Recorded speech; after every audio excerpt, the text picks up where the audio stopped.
काल डिफेंडरमध्ये बसलेत ते परत चॉपरमध्ये बसतील. पण महाराष्ट्राचं सरकार हे फक्त मनोज जरांगेंच्या मागण्यासाठी आणि फक्त मराठा समाजासाठी काम करतंय. हे जरांगेंच्या झुंडशाहीपुढं, दहशतीपुढं हे सगळे मंत्री घाबरलेले आहेत. इव्हन मुख्यमंत्र्यांसह, उपमुख्यमंत्र्यांसह. बघा, आरक्षण कक्ष स्थापन होईल, अजून काय काय स्थापन होईल, अंतरवलीला विमानतळ स्थापन होईल, लाडोबाचं कौतुक तर सरकार करणारच. त्यांना सामाजिक न्याय वगैरे इतरांचं देणं घेणं नाही. त्यांना ज्यांची झुंड दिसते, ज्यांची दहशत दिसते, जे शिव्या घालतात, जे रात्रंदिवस आईमाई काढतात, त्यांच्यासाठी काम करतंय सरकार. एका बाजूला मा जिजाऊंचं नाव घ्यायचं, छत्रपती शिवाजी महाराजांचं नाव घ्यायचं, त्याच डायसवरती प्रतिमेसमोर बसून जर कोणाची आईमाई काढत असेल तर या मनोज जरांगेला पहिल्यांदा अटक झाली पाहिजे. नमस्कार, स्टोरी.com च्या व्हिडिओमध्ये स्वागत.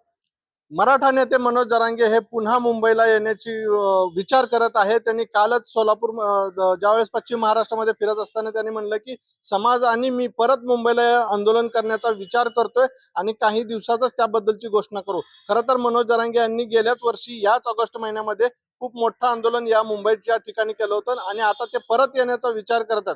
याच बाबतीत आपल्यासोबत बोलण्यासाठी आहेत ओबीसी नेते लक्ष्मण हाके सर. सर, काय सांगाल, तुमचे मित्र मनोज जरांगे हे परत मुंबईला येऊन उपोषण आंदोलन करायचं म्हणतात? हे बघा, मनोज जरांगेंना फक्त महाराष्ट्रामध्ये जे सामाजिक स्वास्थ्य आहे ते बिघडवायचे, दोन समाज आमने सामने उभे करायचे आणि ह्याच्या मागं खूप मोठं कुटील षडयंत्र आहे. या षडयंत्रामागं कोणाला राजकारण करायचंय, कोणाला अजून काय करायचंय, पण यामध्ये ओबीसीचं आरक्षण मात्र संपलंय हे मी पूर्ण जबाबदारीनिशी संपूर्ण महाराष्ट्राला सांगू इच्छितो. आता मनोज जरांगे यांनी म्हणतात की ओबीसी प्रमाणपत्र हे रद्द होत आहेत, दिले जात नाहीत. मात्र सरकारने एक आकडेवारी जाहीर केली की 2 लाखापेक्षा जास्त प्रमाणपत्र हे दिले आहेत आणि काही प्रमाणात रिजेक्ट झाले आहेत. प्रशासनामध्ये मनुष्यबळ कमी आहे, त्यामुळे थोडासा उशीर घेतोय. मात्र ते ऐकून घ्यायला तयार नाहीत. नेमकं त्यांना काय हवंय हा एक मोठा प्रश्न आहे. मुळात मराठा समाजाला जर 2 लाख सर्टिफिकेट वाटली असतील तर महाराष्ट्रातलं ओबीसीचं आरक्षण संपलेलं आहे हे आम्ही डे 1 म्हणजे पहिल्या दिवसापासून महाराष्ट्राला सांगतोय. पण महाराष्ट्राचं सरकार हे फक्त मनोज जरांगेंच्या मागण्यासाठी आणि फक्त मराठा समाजासाठी काम करतंय. महाराष्ट्रातलं महसूल खातं असेल, महाराष्ट्रातलं सामाजिक न्याय खातं असेल, महाराष्ट्रातली वेगवेगळे मंत्री असतील, महाराष्ट्रातले वेगवेगळ्या पक्षाचे नेते असतील, आमदार असतील, हे फक्त मराठा समाजासाठी काम करतायत आणि हे सगळे घाबरलेले आहेत. हे जरांगेंच्या झुंडशाहीपुढं, दहशतीपुढं हे सगळे मंत्री घाबरलेले आहेत. इव्हन मुख्यमंत्र्यांसह, उपमुख्यमंत्र्यांसह. आणि मग हे घाबरलेलं सरकार ओबीसीच्या हक्क अधिकाराचं संरक्षण करू शकत नाही, एससी एसटीच्या हक्क अधिकाराचं संरक्षण करू शकत नाही आणि आरक्षणाचं धोरण संपुष्टात आणण्याचा पद्धतशीर डाव इथल्या सत्ताधाऱ्यांनी, विरोधकांनी, सगळ्यांनी मिळून महाराष्ट्रातलं सामाजिक न्यायाचं पुरोगामी हा शब्द महाराष्ट्रातून पुसून टाकण्याचं काम या महाराष्ट्रातलं सरकार करत आहे.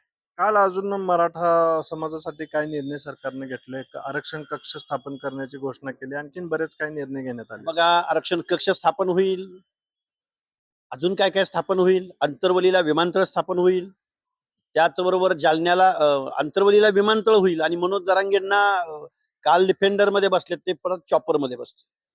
कारण मनोज जरांगे हे आता सरकारचे जावई झालेले आहेत. त्यामुळे या लाडक्या जावयाचं, लाडोबाचं कौतुक तर सरकार करणारच.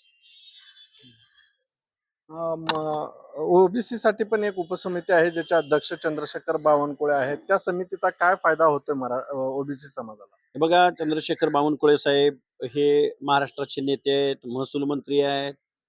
त्यांचं राजकीय स्कोप खूप मोठा आहे आणि खरं तर ओबीसीची जी कृती समिती आहे ओबीसी संदर्भात, या समितीचं आणि मराठा समाजाच्या आरक्षणासंदर्भातली उपसमिती, सब कमिटी, या 2 सब कमिट्यांना एकत्रित बसवून महाराष्ट्र शासनानं जे जे निर्णय घेतलेले आहेत ते निर्णय दोन्ही समित्यांसमोर ठेवायचे. मराठा समाजाच्या समितीने घेतलेला निर्णय ओबीसींच्या वरती काय अन्याय करू शकतो किंवा त्याचे काय परिणाम होऊ शकतात याचा विचार करायचा, किंवा ओबीसीच्या सब कमिटीने घेतलेले निर्णय हे मराठा समाजावरती काय परिणाम करू शकतात याचा विचार होणं आवश्यक आहे आणि मग खरं तर जे पारित होणं आवश्यक आहे. पण असं होताना दिसून येत नाही. मुळात ओबीसी आरक्षण कृती समितीचे अध्यक्ष नक्की कोणासाठी काम करतात आणि मराठा समाज आरक्षण कृती समितीचे अध्यक्ष किती बायस वागतात. त्यांना सामाजिक न्याय वगैरे इतरांचं देणं घेणं नाही. त्यांना ज्यांची झुंड दिसते, ज्यांची दहशत दिसते, जे शिव्या घालतात, जे रात्रंदिवस आईमाई काढतात, त्यांच्यासाठी काम करतंय सरकार. चंद्रशेखर बावनकुळे यांच्याबद्दल पण अश्लील भाषेत जरांगे यांच्याकडून टीका केली, अश्लील भाषेत शिव्या दिल्या गेल्या, त्यांच्या आडनावावरून एकेरी उल्लेख केला. एक तर मुळात मनोज जरांगे ज्या भाषेत बोलतायत, ज्या भाषेत चंद्रशेखर बावनकुळे साहेबांवरती त्यांनी टीका केली, ही टीका महाराष्ट्राच्या नवलौकिकाला, आब अदबला काळिमा फासणारी. इथं ठाकरे झाले, आत्रे झाले, पण एक लाईन होती, कटुता नव्हती किंवा अराजक नव्हतं, दहशत नव्हती. परंतु मनोज जरांगेच्या भाषेमध्ये त्यांनी जी शिवराळ भाषा वापरायला सुरुवात केलेली आहे. अरे आईवरून बोलतो हा माणूस. एका बाजूला मा जिजाऊंचं नाव घ्यायचं, छत्रपती शिवाजी महाराजांचं नाव घ्यायचं आणि त्याच डायसवरती प्रतिमेसमोर बसून जर कोणाची आईमाई काढत असेल, तर या मनोज जरांगेला पहिल्यांदा अटक झाली पाहिजे, अटक केली पाहिजे, अटक करा. नाहीतर ओबीसी मुंबईकडे येतील. मनोज जरांगे 29ला येतोय, आम्ही 28लाच मुंबईला येऊ. तसं आम्ही नियोजन सुद्धा करतोय. 28ला येऊ. मनोज जरांगे सारख्या संविधानिक पदावरती, महत्वाच्या पदावरती बसलेल्या मंत्र्यांना, मुख्यमंत्र्यांना जर शिवीगाळ करत असेल, ज्या पद्धतीनं नारायण राणे साहेब भाजपच्या जनयात्रेमध्ये कुठेतरी बोलले होते मुख्यमंत्र्यांसंदर्भात, उद्धवजी ठाकरेंसंदर्भात, त्यावेळी नारायण राणेंना केंद्रीय मंत्र्याला अटक झाली होती राव. आता तर मुख्यमंत्र्याची आईमाई काढतोय. त्यामुळे गृह विभाग नक्की काय करतो? याला पहिला अटक करा.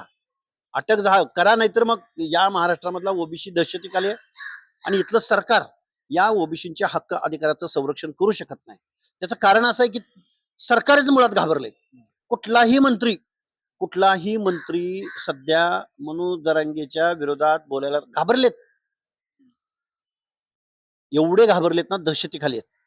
आणि ज्यावेळी सरकार दहशतीखाली जातं ना, त्यावेळी अनागोंदी अराजक माजतं. हे महाराष्ट्राचं आत्ताचं चित्र आहे. तुम्ही पक्ष स्थापन करण्याची घोषणा केली, तसा खरंच विचार आहे की फक्त घोषणा होती? नाही, का ओबीसीनी करत आहोत ना आम्ही. घोषणा असायचं काय कारण? आम्ही पडीलिखी माणसं आहोत. एवढ्या मोठ्या समूहाबद्दल जर इथं कोणी निर्णय घेणार नसेल, बोलणार नसेल, बजेटमध्ये काही तरतूद होणार नसेल, महामंडळांना पैसे मिळणार नसतील, अधिवेशनामध्ये 1 मिनिटाची चर्चा होणार नसेल, तर ओबीसीनी आपल्या स्वतःच्या पर्यायाची, स्वतःच्या पक्षाची का स्थापना करू नये? आणि आम्ही सुशिक्षित आहोत.